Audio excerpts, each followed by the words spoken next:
Hi, guys. Shawn and I have some exciting news. We have created official Twitter and Instagram accounts for the Oh Mr. Sheffield podcast. It is at Oh Mr. Chef Pod on both platforms, and that is Oh Mr. Chef with 2 F's. So Oh Mr. Chef Pod. Check it out. Follow us. It's going to have all the latest and greatest from us about this show, and we hope you like it. Now enjoy the episode. The Flushing Girl from Flushing, the nanny named Fran. Oh, Mr. Sheffield. Miss Fine. Hello, and welcome to Oh, Mr. Sheffield, a podcast all about the 90s hit sitcom The Nanny. I am your co-host, Shawn DiPasquale, here with my co-host, Miss Toria Sheffield. Hi, Toria. Hello. I think I closed a pill bottle as you said the intro, so apologies, everyone, if you... That's why we record on 2 separate tracks, so that I can silence yours when I'm speaking. Well, hello, everybody, though, and welcome. This is episode 2, Smoke Gets in Your Lies, which is, first of all, it's the episode where Brighton gets caught smoking. Mm-hmm. But also, for those who don't know, that title is a play on a famous show tune, Smoke Gets in Your Eyes. Yes. Just written by Jerome Kern. Yeah, written in 1933, by the way. They just one of each other. Jerome Kern, famously, I guess the most famous show that he worked on is probably Showboat. And even now at this point, it's like, is that famous anymore? Who knows, right? There's some Jerome Kern songs, and Marvelous Miss Maisel uses it in a couple episodes. But yeah, so Smoke Gets in Your Eyes is the original song. This is Smoke Gets in Your Lies. And yeah, I mean, it's an aptly named title because it's about Brighton smoking and Fran lying to try to cover up the fact that she sort of, I don't want to say she encouraged him to smoke. She glorifies smoking in front of Brighton. And then this makes him be like, oh, cool boys smoke. So I'm going to smoke. So I'm a cool boy.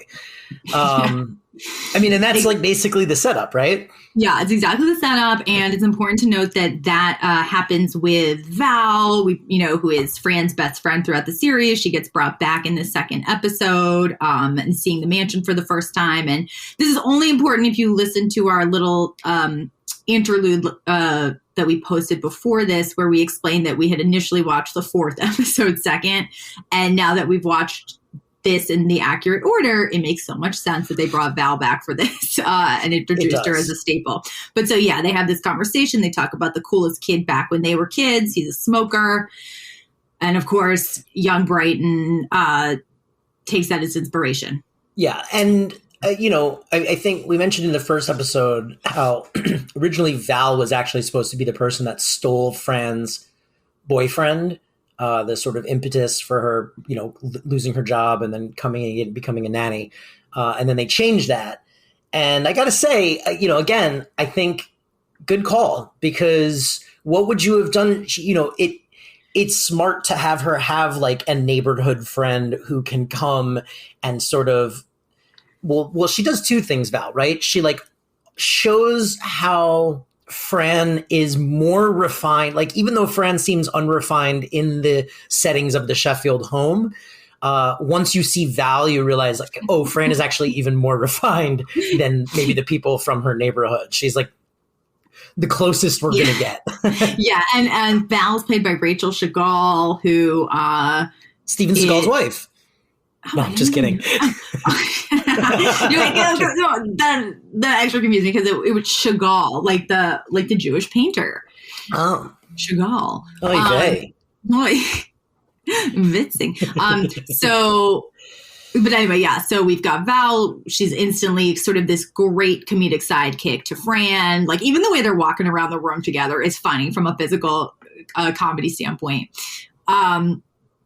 And another thing that struck me, like right off the bat of this episode, is just like how many pop culture references they just like throw in there. It's like within 5 minutes, it was a Jackie O joke, a Jerry Lewis joke. There were several people that I had to Google. Tell me. Not one. I'm so curious who you were like, oh, I don't know this one. Google. I don't know anymore. I Googled and then it instantly forgot. And then immediately forgot what you were Googling. Yep. But one that came later, I definitely forgot.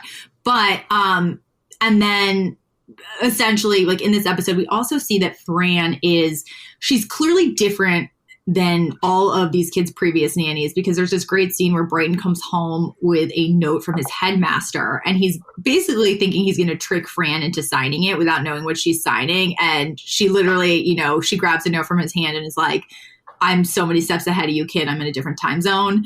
And so it's like, yeah, it's a great line. And it's almost like, Brighton realizes he kind of met his match in someone who's like more street smart and more conniving than he is. Yeah. Well, that picks up on a thread from the first episode, which is their first encounter, where he like comes in pretending to be dead, and she's just like, "Do you have a pen?" Like she sees right through his ruse. Yeah. And then this sort of like continues on that, and the idea that like, she's 10 steps ahead of him. She's maybe tried all of these tricks in her life, and so she knows where he's going. And it's great. It's a great way to build the bond between the two of them. And because she doesn't really, I mean, I guess she sort of mothers him, but like, she kind of gets in there in the same way she's doing with Grace, as more of like a friend, and just someone who's like not gonna like fall for his like BS. It's great. It's great. It's great characterization. She also has a line in that scene where it's like she realizes she's going to be in like a lot of trouble with Mr. Sheffield because she sort of encouraged, or glorified the smoking, and and she says, "Oh no! Just when I found out that the bidet isn't a water fountain," which I wrote that exact line down to bring up later. I laughed out loud. Like as a potential like favorite line when we do that segment, I was like, "Oh God!" Like so funny, so good, so good.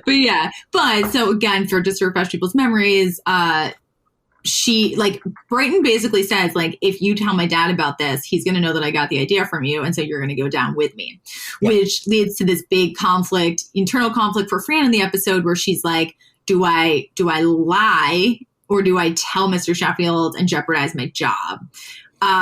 And there's also this B plot of the episode that basically like Mr. Sheffield never has enough time to hang out with his kids, and wait, no, I'm confusing this with a different episode. You're gonna this episode, the B plot is he's very unavailable because they're trying to cast a star for their new musical. And so he is just auditioning people, and him and Cece are very, very busy.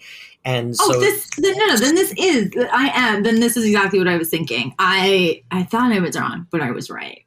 Never doubt myself. Is the lesson here. I mean, I don't know. Were you? Never, ever. I'm always right. But basically, so this leads to, so basically, there's this B plot of Mr. Sheffield never has enough time to spend with his kids. And this weekend he's busy auditioning people for his musical, as Shawn said. And then basically Fran decides she is going to tell him about the smoking. Like she's going to do the right thing. But when she goes in to try to tell him, he's basically like, "Miss Fine, I don't have time for this. Deal with it yourself." And so she kind of uses that as this opportunity to like not do the thing that she knows is right. And she feels really bad about it. And this is when we get our Yiddish phrase of the episode. Yep. Which, I mean, like maybe we can save it, but I don't want to say it. It's such a great one. It's a boobomizer. That's first, we actually get two, right? Because I've heard the evil eye before. That's something my great grandma, my nanny, used to say. She used to say, "Oh, you'll get the evil eye." So I had initially wrote down evil eye, and I was like, "Whoa, I've heard that before. That's crazy." But then we get some actual Yiddish, which is the Bubameister. Yes, which is Yiddish for old wives' tale, and and like Bubba is like basically grandma, so it's kind of like an old grandma's tale. And so basically, she feels that like because she lied, something bad will happen to her, and then she kind of tries to alleviate her fears by saying, "Oh no, that's just an old Bubameizer." Right. At which point, I think a painting like promptly falls, and she feels extra guilty. And of course, Mr. Sheffield eventually finds out what went on. I think it's like the next day at breakfast. In a weird scene where they all sit down for breakfast and Niles? No. Niles. Right? Niles. I was like, wait. This is a nanny podcast, right? not Frasier, right? So they all sit down at the table and then they're getting served breakfast and then like it turns out that they're going to now tell the truth about what happened. And Mr. Sheffield goes, "Girls, you can be excused." And the daughters get up and leave, but they hadn't been served any food. And it's this weird beat where they're just like, okay, bye. And it's like, wait, why are they not getting breakfast? They didn't smoke. Well, this kind of also, I have a note in some later episodes, but it works for literally every time we see them eating breakfast. Have you noticed the breakfast spread in the show? Yes. Like, it is like baskets of Danishes and muffins and like just the fanciest pastries, but more than like any family of five could ever actually eat. Yes. And then there'll be like a quiche and then there'll be like a pie and then Niles will be serving eggs and bacon. And it's just every time I think, is this really how the other half lives? Me too. It makes you go like, are they just like exaggerating for the purposes of like, you know, like comedic exaggeration, or are there people that truly like a family of five that makes like enough of a like food that there's an actual buffet set up for them to eat from? And then what do they do with the food that doesn't get eaten? It just all gets thrown away? Like they give it to the staff, I guess. I don't know. I mean, the staff is Niles. He's shoveling all that food down. Yeah. After everybody. I mean, yeah, it's a very minor point, and it's definitely not one I think they hoped we would ever fixate on, but I notice it every time. It's nitpicky. There's also a great, staying in that breakfast scene, you get a great classic 90s Bill Clinton, I didn't inhale joke. Yes. Which I guess if you're in the 90s and you're writing about someone smoking something, how do you not make a I didn't inhale joke? But it did make me think like, okay, this show was a hit, right? Like it did well. It got a bunch of seasons. A lot of people watched it. So like clearly being so referential, you know, worked in their benefit. But it made me think like, but in hindsight, it just all feels so like eye-rolly and dated. So like, is it something you think like writers should avoid like now? Like do we learn from the errors of our ways and go like, oh, these shows are going to live like now we know these shows could potentially live forever in perpetuity on some streaming platform. Whereas before it was like after the show was done, you maybe got a DVD release. And it's like, do we as writers, do we write with the idea of like that evergreenness in mind and maybe tone back the referential, like, you know, like very dated jokes? I think you have to strike a happy medium creatively, because on the one hand, if you're always thinking in terms of, but will this be funny in 30 years? Like you're just so restricted, and some of the like sharpest stuff you have might not be possible. And on the other hand, like, you know, you don't want to maybe go for like, you know, a joke involving Ben Affleck, not like, you know, that asshole on YouTube who keeps getting in trouble. You know what I mean? Right. Well, like, it's also like maybe you go for like, I guess a Bill Clinton joke works, but like, does a very specific I didn't inhale joke work? You know, like, okay, yeah, Bill Clinton's always going to have been a president forever, but like, will people in 30 years know like I didn't inhale as like a reference, or like, is that going to be completely you know, like if we showed this to a 15-year-old kid, is that going to be a reference that's completely lost on them?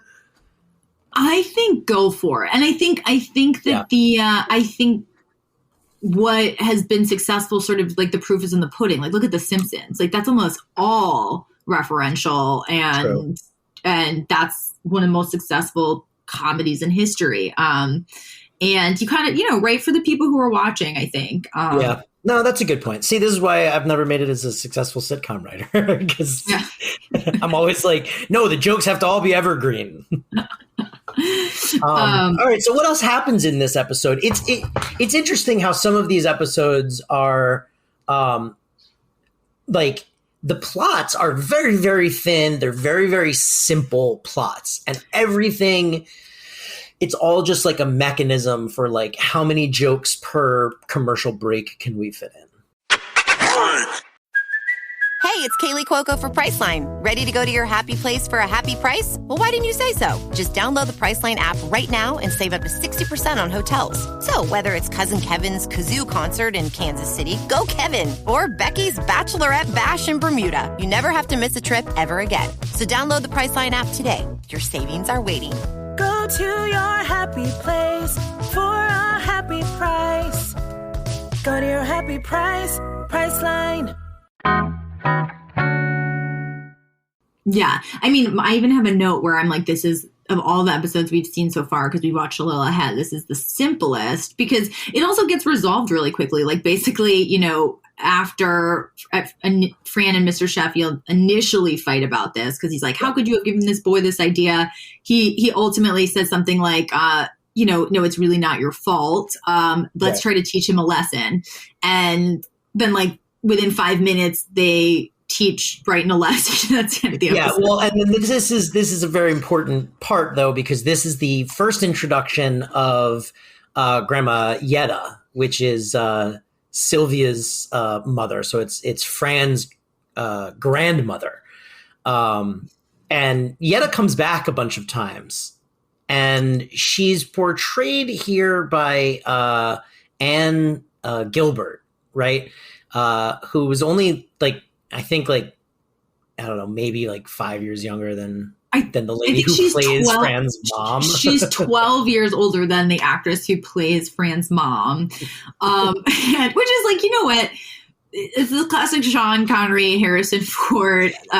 We've seen it before, and it's just it's Mama's family. You know? And they play her very, very. I mean, she's played like this fragile. She's like she's like coughing, and you know, and of course that's the lesson is that, you know, she's a smoker, and then she takes Brighton to go see another woman in the old age home who like coughs up phlegm a lot, and so they're gonna like gross her out of smoking.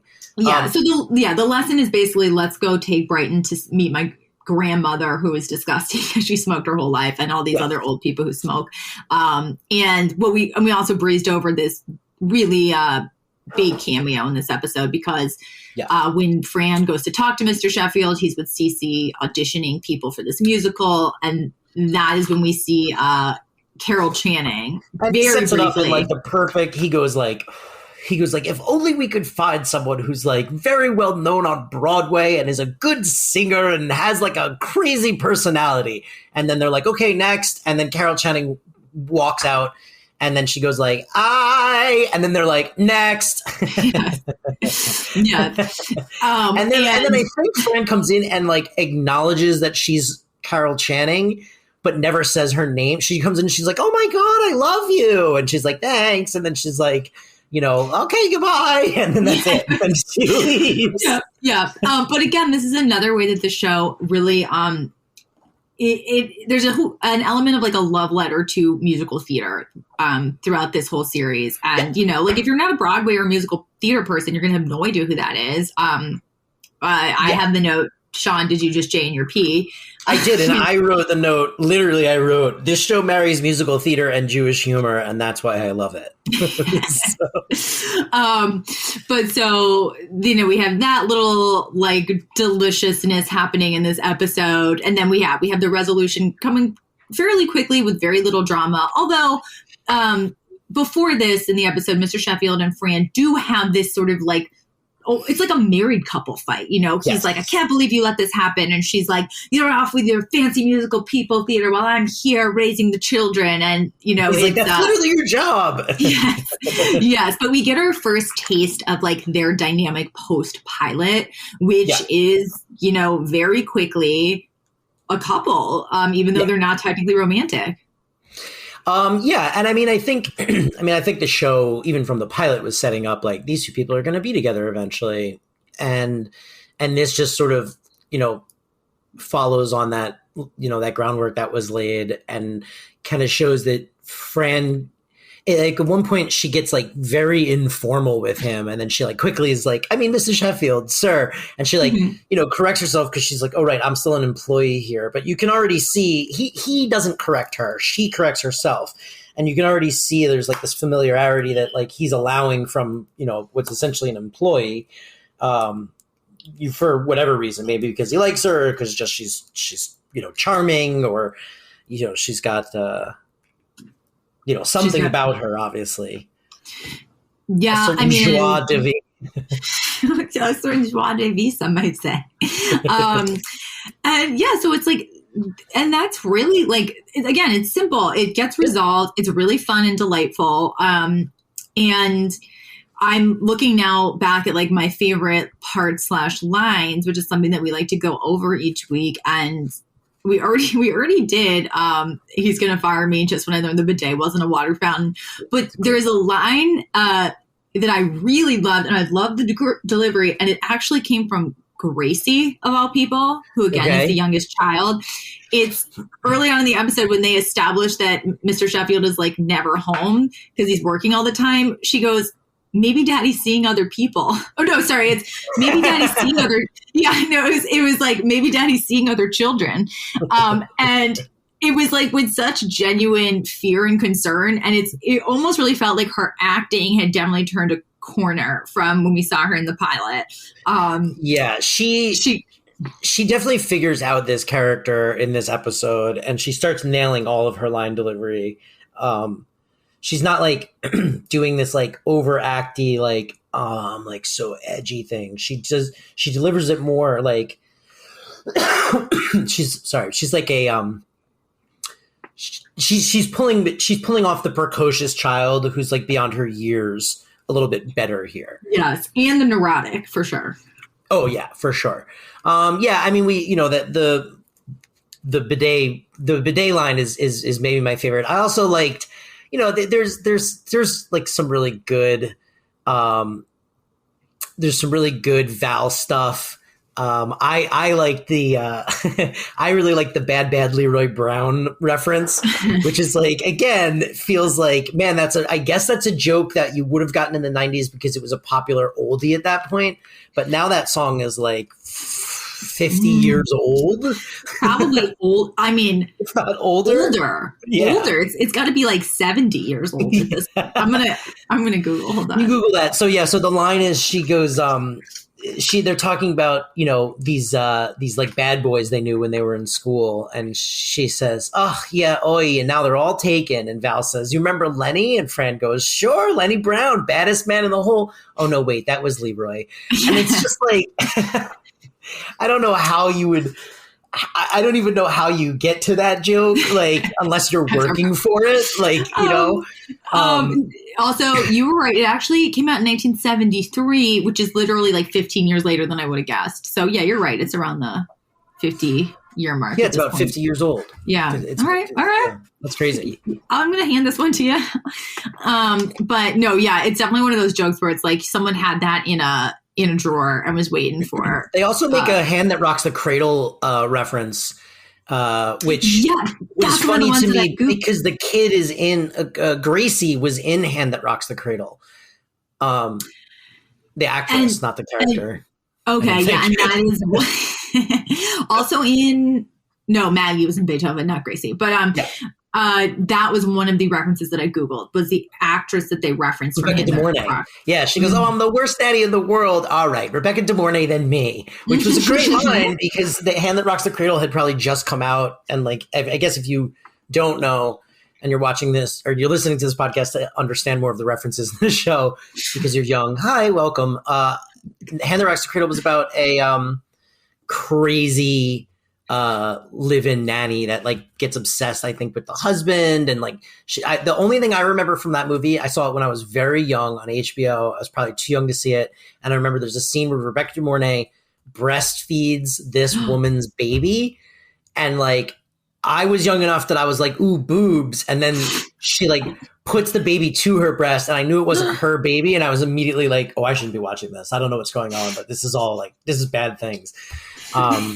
That's all I remember from that movie. And then Shawn also remembers boobs and bad vibes. Yeah, well, and also she murders someone in a greenhouse and they get killed. She like breaks the glass of the greenhouse like ceiling and it like falls on this lady. And I remember also being like, oh, that's seared into my brain forever. Yeah, no, that was a very like Fatal Attraction / Basic Instinct kind of era of movies that I also remember. 90s thrillers. Ooh, yeah, and like they really went for things that just, you know, you can't unsee. But anyway, so that's, and now we're in the Hand That Rocks the Cradles cast. But Cradle cast. Yeah, Cradle cast.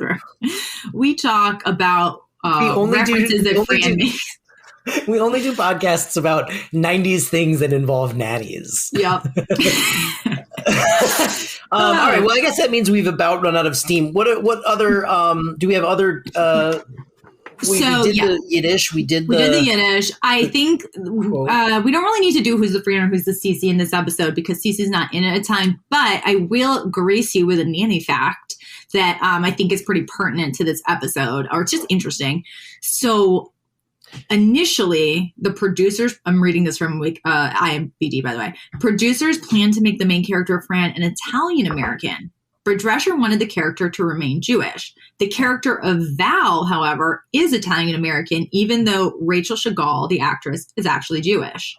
So it kind of blows my mind that, you know, so much of what we talk about in this podcast in terms of like what makes this great is Fran's Jewishness. And it's just so crazy that might have been different. That the network wanted to take that away. Yeah. And they were like, oh, why? You can't have a whole shoe with a Jew star. Ooh, a filthy Jewish show? Oh, yeah. But sir, aren't you Jewish? Yeah, but exactly. That's why I'm a little baffled. Like why the many Jewish execs would not have wanted Fran to remain Jewish. It makes me sad. We already get enough hate. Probably. But yeah, so even, and I didn't realize that Val was Italian and not also Jewish, but at least as a character. But it was interesting, and it's very similar to the nanny fact of last week where we talked about how Maggie, the eldest, almost did not exist. And you're kind of like, wow, this show would have been so different and not as good. I'll also say, I think I'm the Fran and you're the Cece in this episode because Fran smoked and I smoke, and or I smoked, and Cece's boring and you're boring. No, you know what? No. I'll give you that. You know me. I am afraid of substances. I know. Well, that was because I was trying to. Now I'm watching these episodes and trying to make the connection. And